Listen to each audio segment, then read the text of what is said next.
I saw Black Panther in the theaters. Guess how many times? If I have to guess, I would say at least 6. Yeah, exactly 6 times.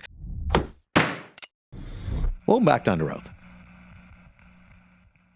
Welcome back to Under Oath.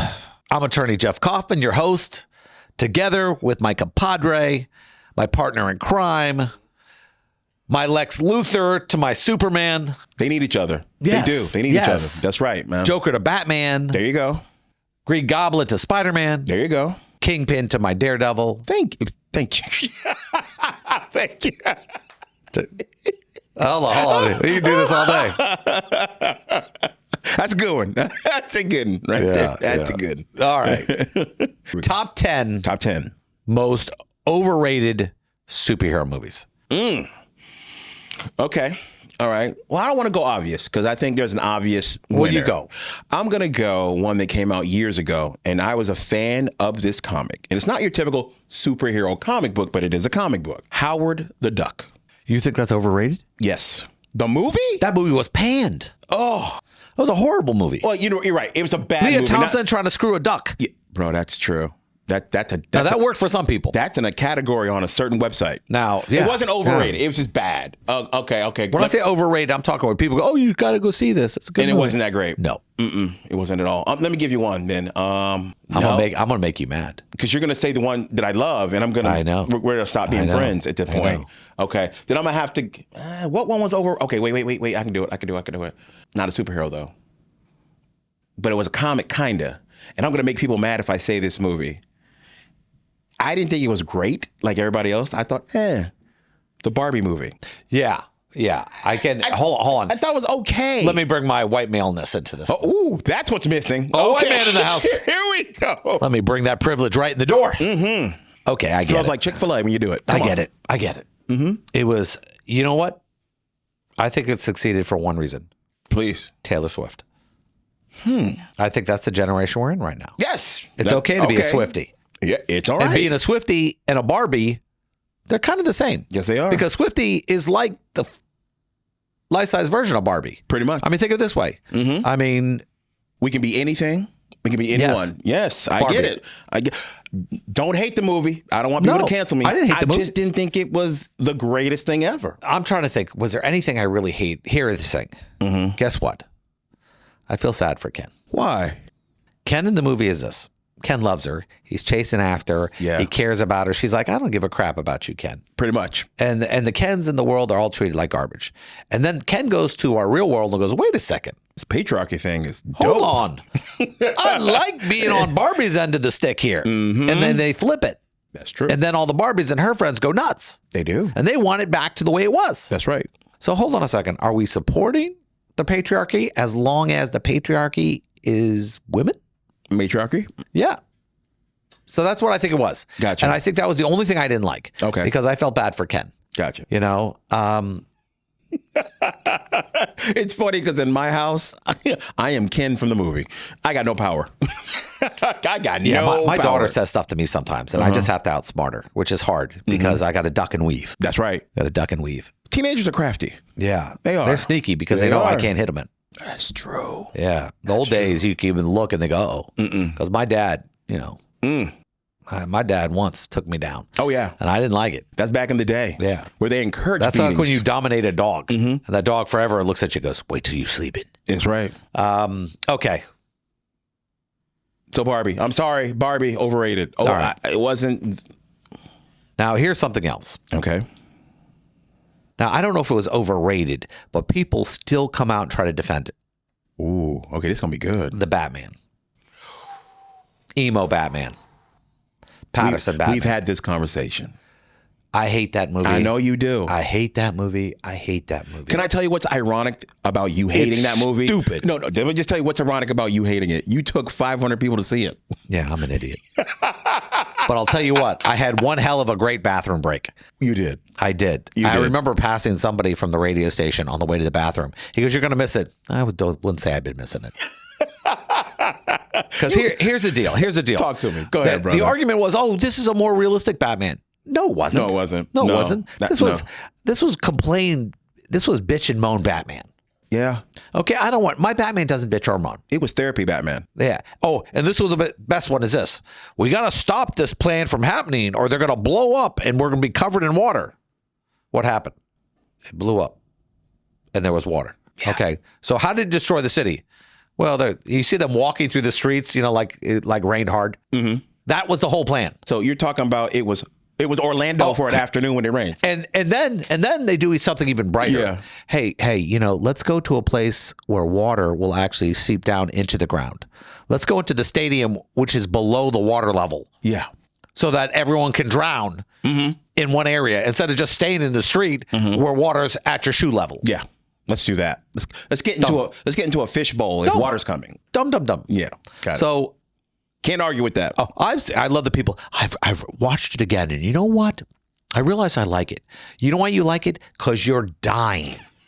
You're dying to see a superhero, even when it's crappy. We'll go see it. Like that's the same people who like the George Clooney Batman, who come back and tell us about that one. That really wasn't that bad. It was horrific. Those were absolutely horrendous, but made a ton of money. I get it. From a studio standpoint, it was a success. We made tons of money in toys and all this great stuff. We got all the A-list actors to be a part of this dumpster fire. Every year we kept doing it. Now I'm going to upset you. Don't you say it. I'm going to upset you. Don't you do it. I'm going to do it. Damn you, Jeff Kaufman. I'm going to do it. Why would you say this? You know why? Why? Because I liked the original books. Okay. I liked when this character took over the mantle of Daredevil for a couple issues. Mm-hmm. Love this character. Mm-hmm. Spider-Man. No, I was going to say that. I got to say it. The second one was more important. Okay. The first one, oh God. You still think it's overrated? It wasn't a good movie. What? Here's the thing. It would be like me watching a movie about Jewish superheroes. And I'd be really excited because we don't exist. Mean, all right. Ben Grimm is Jewish. Shadowcat is Jewish. Mm-hmm. But outside of that, there aren't, That's true. So every time you get to see a Jewish superhero, if you see one, you're excited. Absolutely. I think that's what Black Panther was. You don't think it was good? Let me explain. Oh my God. That's a hot take right there. The villain in Black Panther. Yeah. Killmonger. Yeah. Great villain in the comic books. Mm-hmm. This one, they make him seem like he's upset about his dad. He's upset about where he is and everything else like that. Mm-hmm. And he feels like he was abandoned by his own people. Yeah. And the whole thing. Yeah. He takes over, does these things. You just don't buy it. I don't buy the anger when he takes over. It seemed like it was they spent a lot of money. I disagree. On costumes and everything else, and it definitely popped. It looked beautiful. But I walked out of there after 2.5 hours and going, All right, I'm going to give you the other. Okay, now I'm going to keep going with Black Panther. I'm going to give you the other side of that argument. I saw Black Panther in the theaters. Guess how many times? If I have to guess, I would say at least 6. Yeah, exactly 6 times. Every time I saw it in the theater, Look at me, I need to go to Vegas. I fell more in love with that movie. First off, I understood the anger. Here's what he saw, and I kind of can empathize with this coming from my dad. Didn't have his dad with him because he was taken away from him. I didn't have my dad because he chose not to be there. But the thing is, imagine growing up in a rough and tough neighborhood. You're struggling your entire life, and you learn that your people, where you came from, your own lineage, lived in this place that was ahead of its time, had all these resources and money, and you got left behind. That would play on your very core of who you are as a person. That hatred that you felt because your dad got ripped from you because your own people took them from you, they didn't help you, they left you there by yourself. That's a great reason to become a supervillain and go back and take it over and make it in your own image. Then try to go back to the U.S. so that never happens to another kid like you grew up with. I understand that, and I definitely can see that happening. So you saw something in that movie that reminded you of something. My own life. Okay. Yeah, absolutely. Yeah. Okay. Now, so what I'm telling you basically is I'm a supervillain. So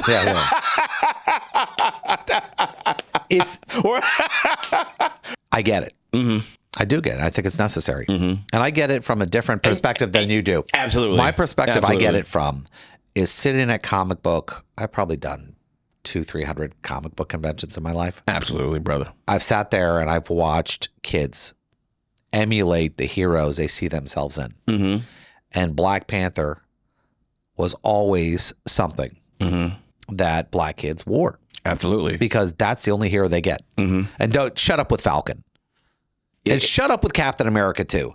Okay? Because I'm going to tell you something right now. Uh-huh. Stop doing this. Get your best writers and your best artists and create great original black characters. Yes, I agree with that. You know, I know where you're going with that. Yes, I agree with that. I mean, people are going to go, well, what about with the Milestone? When Milestone came out, DC did this, and that's where Static Shock came from. That's right. So some people don't know that. That's right. And they had books that were, the artists weren't the best, but the stories were crafted by people who legitimately cared. That's and right. talented people. That's right. Not people who they go, oh, let's just put this guy in this position. No, these were talented, caring people, and those were amazing stories. And wrote from a perspective that they could identify with. And Black Panther, Luke Cage now. These are great characters. Absolutely. You know, but when you say, okay, we're gonna do this and flip this and do that, for what purpose? I would rather see an original character than take a character that already exists and make him black. Spawn, I'm with you. Yeah. Michael Morales. Yes. I mean, Miles Morales. Miles Morales. Yes. I mean, so many great characters exist. Blade. Great. Okay. Yes. Great. Absolutely. So what are we talking about here? You know what this is? I'm going to tell you what. It's lazy white writing. Agreed. Okay. White guys, you're lazy. And these are all written by lazy white guys. You know, guys who aren't the best at what they do. No. And they give the character or they give it to a new guy who's never written a comic book in his life. Yeah. You know, and the fact is this.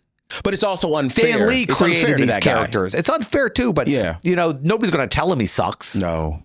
You know, and I hate when that happens when they're going, oh, let's do this, let's do this. You know something? Give Tarantino a black superhero movie. See what he does. Oh, this guy blew up on black exploitation films. He knows what to do. Could you imagine what Tarantino would write? It would be completely original. He turned the genre on its ear to give you a different look at it. Yeah. I mean, you look, and he touches every genre. He doesn't care white, black, red, brown, purple. Doesn't care. He kills it. So, you know, Tarantino, I know you can't do it because it's scary. It would be scary. But you know something? Give the black community a fantastic hero. Here's what Tarantino does great. He does gritty, dark, but there's an interruption of levity out of nowhere. That you're like, oh, okay. The hard thing is being a geek is the material they give us. We judge it harshly. Because we remember what the original, that would be like, how can I say it? If the guys from South Park tried to do a serious version of Shakespeare. Oh my God. And ask yourself, if you're an English teacher, how would you take it? Exactly. That's how we take it. This stuff is the Bible to us. We take it more serious than any other person. Honestly, if we're a comic book geek, you look at this material and you like you said, you compare it to the source material and we all think we're the best directors and writers in our head, right? We all know what's best for the characters that you're putting on that screen. And if it doesn't jive with what we think it should be, our notion of how great it should look, then we're like, no, we don't like it. And we judge hard. We really do. God, I'm going to get a lot of bad mail.